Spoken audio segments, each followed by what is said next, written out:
यानंतर बातमी आहे नाशिकमध्ये भर सभेत नगरसेवकांनी गोंधळ घातला। सिडको प्रभाग समितीच्या सभेत एकमेकांना शिवीगाळ करण्यात आली। नगरसेवक ही शिवीगाळ करत होते। सुधाकर बडगुजर आणि मुकेश शहाणे यांच्यामध्ये वाद झाला। बडगुजर यांनी शहाणेंना बोलताना रोखलं, त्यामुळे हा वाद वाढत गेला।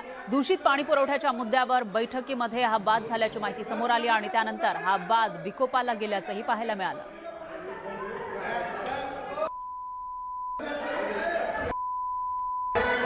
इथं महिला नगरसेवक सुद्धा आपल्याला दिसतायत आणि त्याच वेळेला हा वाद झाला होता। त्याच्यानंतर शिवीगाळ करण्यात आल्याचं सुद्धा आपल्याला पाहायला मिळते। भर सभेमध्ये बडगुजर यांनी एक प्रश्न उपस्थित केला होता, एक मुद्दा उपस्थित केला होता आणि त्यानंतर हा वाद वाढल्याचं पाहायला मिळालं आहे। नाशिकमध्ये भर सभेत नगरसेवकांनी हा गोंधळ घातला। प्रभाग समितीच्या सभेमध्ये शिवीगाळ सुद्धा करण्यात आलेली आहे। सिडको प्रभाग समितीच्या सभेत एकमेकांना शिवीगाळ या नगरसेवकांकडून करण्यात आली। मुख्यतः बडगुजर आणि शहाणे यांच्यामध्ये वाद झाल्याचं दिसतंय। याविषयी अधिक माहितीसाठी आपले प्रतिनिधी लक्ष्मण घाटोळ हे आपल्यासोबत जोडले गेले आहेत। लक्ष्मण, काय सांगाल, या सभेमध्ये नेमकं काय घडलं आणि सध्या वातावरण कसं आहे? नाशिक महानगरपालिकेतील सुधाकर बडगुजर आणि मुकेश शहाणे या दोन नगरसेवकांचं राजकीय वैर हे जे सर्वश्रुत आहे आणि याच दोन नगरसेवकांमध्ये आज नाशिक महानगरपालिकेच्या नवीन नाशिक प्रभाग समितीच्या सभेमध्ये शिवीगाळ झाल्याचं प्रकरण जे आहे ते समोर आलेलं आहे।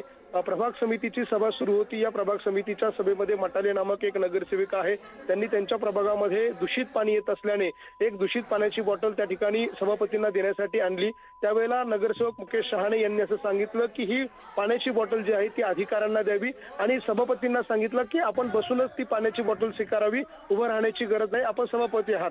मात्र अशा स्वरूपाचा बोलत असताना मुकेश शहाणे त्या ठिकाणी बोलत असताना दुसरीकडे सुधाकर बडगुजर यांनी मध्येच मुकेश शहाणे यांना रोखलं असा त्यांचा आरोप आहे आणि त्यावरून या दोन नगरसेवकांमध्ये वाद झाला आणि हा वाद केवळ एकमेकांवर बोलण्यापर्यंत नाही झाला तर एकमेकांच्या आईचा उद्धार करण्यापर्यंत शिवीगाळ करण्याचं प्रकरण जे आहे ते समोर आलं। मात्र या सगळ्या प्रकरणामुळे नाशिककरांकडून नाराजी व्यक्त केली जाते।